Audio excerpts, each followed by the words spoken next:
Hey, is Marie making the food to celebrate the new year this time? My mother-in-law immediately reacted to this, waving her hands in front of her face and laughing. No way, that's impossible. My daughter-in-law can't cook at all. She's a hopeless housewife who can't even make food for the New Year's celebration. I do all the cooking around here. Her laughter was extremely unpleasant. It wasn't a joke, nor was it just going along with the mood of the moment. It was nothing but an insult to me. I had reached my breaking point. My next move was to fight back. I had to give it my all. I am Marie, a 28-year-old who just got married last year. I'm a full-time housewife who enjoys cooking. Though it hurts sometimes that my husband is content with anything as long as it's edible, he's kind, and we live in a newly remodeled large house with a spacious island kitchen I've always longed for. I guess it's the ideal life, but I had a problem since the beginning of my marriage. It was my mother-in-law. She claims to be good at cooking and thinks I'm a failure of a wife who can't cook. Well, I could endure it if she just thought that, but she was a very troublesome type who would go around saying it. Just yesterday, she was complaining to the neighbor's wife, loud enough for me to hear, while I was hanging laundry. My daughter-in-law can't even cook properly! Ugh, it's terrible! I wonder what kind of education she had. My son is so unfortunate. I can't believe it. I was so angry that I almost broke the clothespin in my hand. I could endure her criticizing me, but I couldn't stand her speaking ill of my parents. I deeply respect my parents and have learned countless things from them. Yet, without knowing anything, or even trying to know, my mother-in-law was bad-mouthing me every day. Today, too, she seemed busy ruining my reputation, and I could hear her shrill voice gossiping with the neighborhood. She doesn't even know how to use seasoning. I have to cook, or else there's no taste. Why did my son marry someone like her? Then the neighbors chimed in. Freda has had it tough too. And why don't you teach her? I really wish they would stop. I gripped the glass in my hand so hard that it cracked. In the evening, when my husband Gregory came home, my mother-in-law was in the shower. I saw my chance and decided to unload everything I'd been holding back on Gregory. Can't you do something about your mother? She's going around the neighborhood every day saying I can't cook. Can't you say something to her, Gregory? As I put away the jacket Gregory handed me, I told him about my mother-in-law's behavior. Gregory doesn't particularly love his mother, and he does care for me, so I thought he would defend me. I believed he would sympathize and say, "That must have been tough." But what came out of his mouth was entirely different. "Well, Mom has always been particular about cooking," Gregory said, scratching his head and looking troubled. "Particular about cooking?" I almost blurted out. "With that heavy seasoning?" I stared at Gregory in disbelief, but he was dead serious. "Come on, she's a good cook, right?" "Well, I don't really know much about good or bad cooking. Anyway, please get along with Mom. That's a wife's duty, isn't it?" With that, Gregory left the room. Is this a joke? That was the only thought left in my mind. A good cook? A wife's duty? What does that even mean? All sorts of frustrations rushed into my heart at once. To be honest, and I hate to say it, but my mother-in-law's cooking is far from delicious. She's been in charge of all the cooking for the past year to prevent me from doing it, but I've never found it tasty. She's convinced that strong seasoning equals delicious. Gregory, who grew up with that taste, always finishes his meal without a fuss, but I honestly struggle to eat it every day. Continuing to eat such heavily seasoned food is definitely not good for my health. And I even feel a sense of crisis that it might ruin my taste buds. I managed to eat it somehow, fearing what would be said if I left anything. Alone in the quiet bedroom, I let out a big sigh. The shock wasn't that Gregory didn't criticize his mother's cooking. It's a wife's duty, huh? It was that he didn't take me seriously. At times like this, I miss the taste of my parents' home cooking. A few weeks passed, and the atmosphere of the year-end became more pronounced. It would be my first New Year since getting married. In this house, it's a tradition for relatives to gather every New Year and eat a feast prepared by my mother-in-law. When Gregory told me this, I secretly thought, really?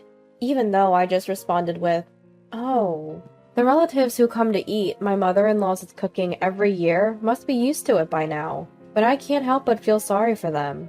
I may be criticized by my mother-in-law for having bland taste or not being able to cook properly, but I believe in my cooking skills. I trust my parents who taught me the techniques. I want to cook for everyone somehow, and I want to correct Gregory's taste buds.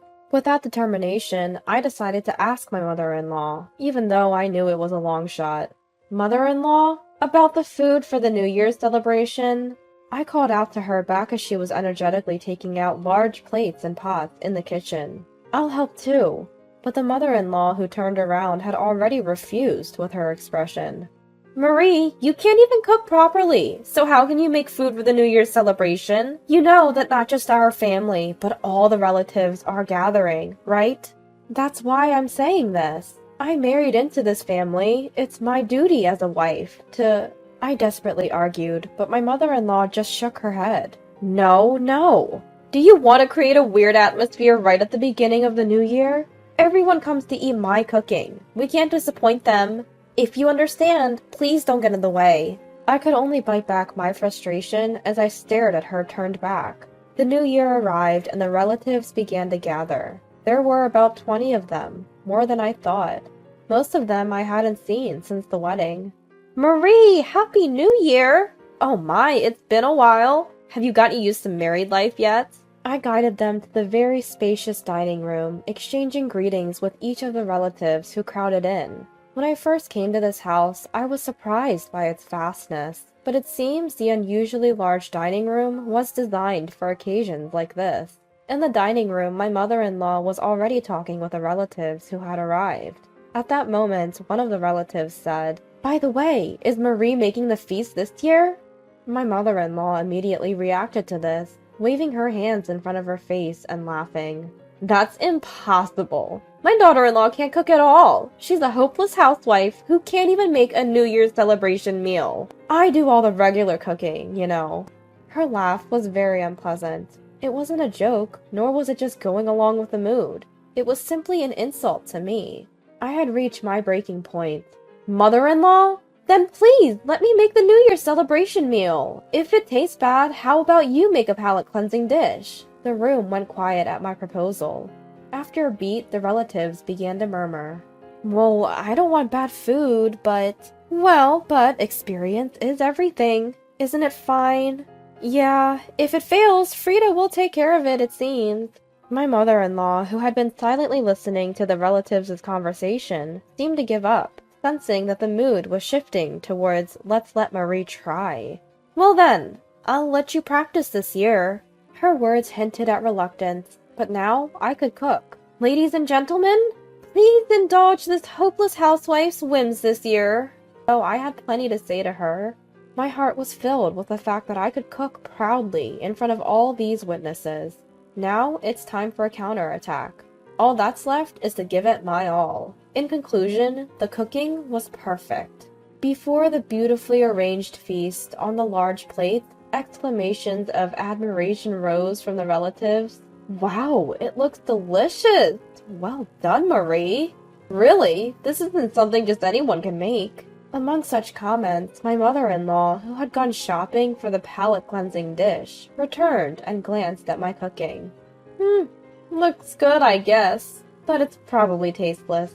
She emphasized the word probably, clearly unwilling to acknowledge me, and then deliberately said, "Well, I must make the palate-cleansing dish," and hurried into the kitchen. Ignoring her, I went around, handing out paper plates and forks to the relatives.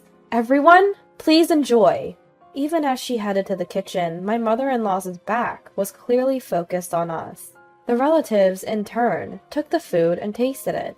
"This is—" someone muttered, their voice seemingly trembling. My mother-in-law laughed as if she were thoroughly pleased. "See? I told you! This is why she's a hopeless daughter-in-law. Everyone, you don't have to force yourselves to eat. I'll make a palate-cleansing dish right away." Her voice was triumphant, but it was soon drowned out by voices of joy. "This is the first time I've tasted such delicious New Year's celebration food. This is restaurant level. It's even better. It's like a hotel course meal. Marie, where did you learn to make this?" "Huh?" Standing in front of the lively crowd centered around the food, my mother-in-law was left speechless. Without anyone paying attention to my mother-in-law, all eyes were focused on me. Actually, I began deciding to reveal the truth to everyone. My family owns a historic French restaurant, known as a place where you can eat authentic French cuisine. It's even listed in the Michelin Guide. My father, the current 5th generation, oversees everything related to cooking, and my mother, who also comes from a family of chefs, supports him devotedly. I grew up watching my parents, and by the time I was in upper elementary school, I was learning to cook from them in earnest. My brother is set to take over, and even though I've left home after getting married, and probably won't be involved in the restaurant in the future, all the cooking knowledge I've learned from my parents is within me, and I'm proud of it. That's why I couldn't stand my mother-in-law's words and actions that denied my cooking skills. To deny my cooking is to deny my parents, and the restaurant that my ancestors have passed down through generations. That's the situation.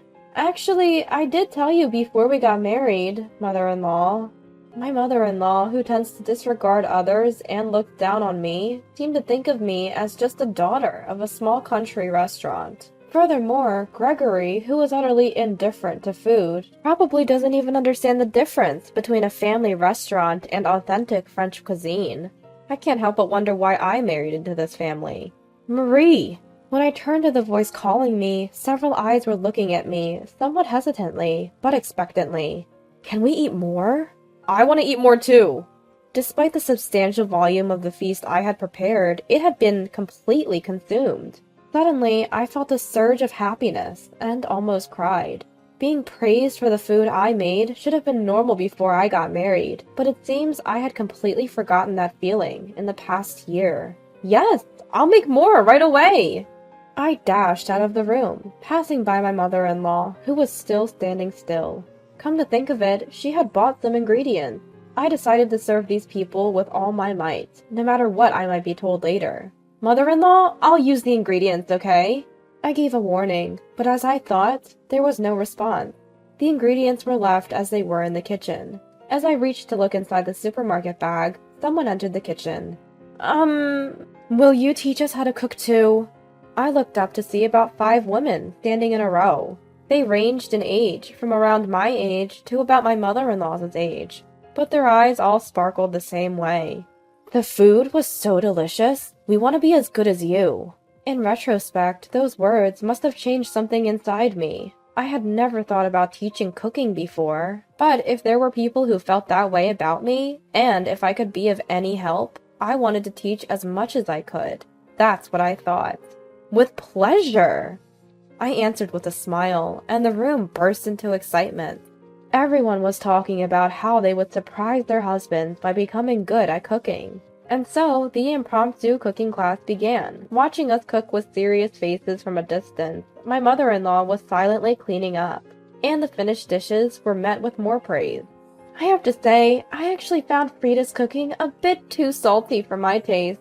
Marie's cooking is more delicate and refined, truly professional French cuisine. While I was happy to be recognized and celebrated by everyone, I felt a bit awkward towards my mother-in-law and smiled vaguely. She didn't interrupt and focused on cleaning up. Just as I was thinking about saying something to ease the situation, Gregory delivered the final blow. I really prefer Marie's cooking. Mom's strong flavors make me worry about salt and health. From now on, Marie should do the cooking, regularly. With those words, my mother-in-law seemed to have completely lost her place, and before I knew it, she had retreated to her room. After that, word of my cooking skills spread among the relatives, and I started receiving requests to teach cooking classes.